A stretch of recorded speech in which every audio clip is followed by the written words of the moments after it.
Ngoja nikupe jambo moja ambalo pengine nimelisikia kwa vijana ambao bila shaka nimewasikiliza, alafu nikagundua kabisa bado kuna namna hawajakuwa kiakili. Nimewasikia vijana wanasema mimi sito kuja kuvaa nguo yoyote ya mtumba.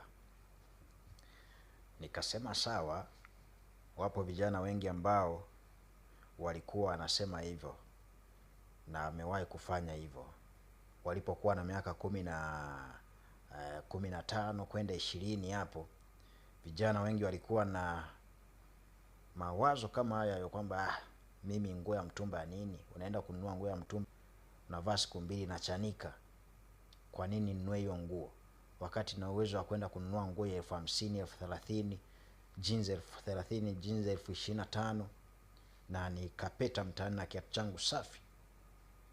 Sasa kadiri ya miaka ilivyokuwa ikiendelea, wakajikuta wako kwenye miaka 27, 25, wakaanza kujitegemea kwenye vyumba vyao, wakahama kwao, wakaenda mikoa mingine kutafuta maisha.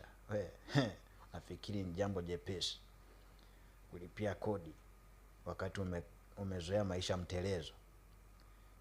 Kilichowakuta ni kwamba hata hiyo jeans ama nguo ya mtumba yenyewe kuona kipindi walikuwa wanaikosa kuinunua kwa hela yao ya kwao wao wenyewe kutoka mfukoni mwao. Kwa kama we ni kijana ambaye pengine una mawazo kama haya kwamba mimi nguo ya mtumba siwezi kuivaa, tambua kabisa kuna nyakati ambazo zinakuja zinakulazimisha kuvaa nguo yoyote ili mradi umejistiri mwili, ili uweze kufikia kile ambacho pengine unakihitaji kukifikia,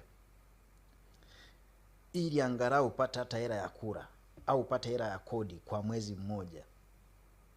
Sasa kama bado hujapita kwenye maisha ya namna hiyo, ujue kabisa una akili ambazo ni mgando, na hizo akili ulizonazo haziwezi kukufikisha kule unakokuhitaji. Ni sawa na kijana ambaye anaota ndoto ya kwamba mimi nataka nije ninunue gari fulani, niwe namlingishia fulani. Hizo ni ndoto za wapumbavu, kwa sababu unajikuta hata hilo gari utalipata na badala yake unaishia kutembea na miguu kama punda milia na kwato tu hizo. Kwa hiyo vijana, heshimu maisha. Sifikiri maisha yapo kulingana na akili zako zilizomo kichwani mwako. Sio kweli. Kuwa haya, naomba nikupe ushauri kidogo hapa.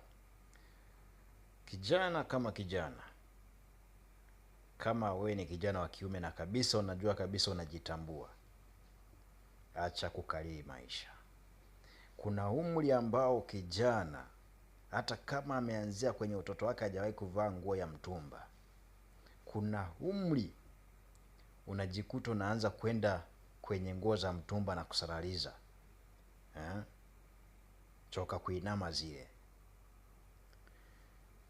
Kama hujapita kwenye hicho kipindi cha kuvaa nguo za mtumba na we ni kijana unasema maisha yako vizuri, bado una maisha na bado hujajua maisha. Kwa sababu kuna muda ambao unajikuta mwanzoni ulikuwa umejiwekea misingi kwamba sitavaa nguo ya mtumba, lakini unakuja kushtuka uko na miaka 27 na huna ramani yoyote, una mwelekeo wowote kwamba unapaswa kwenda wapi, yani uanzie wapi uishie wapi, nyuma na mbele pote upaelewi, kote unaona giza. Hata ile hela ambayo unasema niende kununua jeans 25,000 una, hapo ndo naanza kuwaza kodi, hii chumba inaisha, hapo ndo naanza kuwaza kodi, hela inaisha,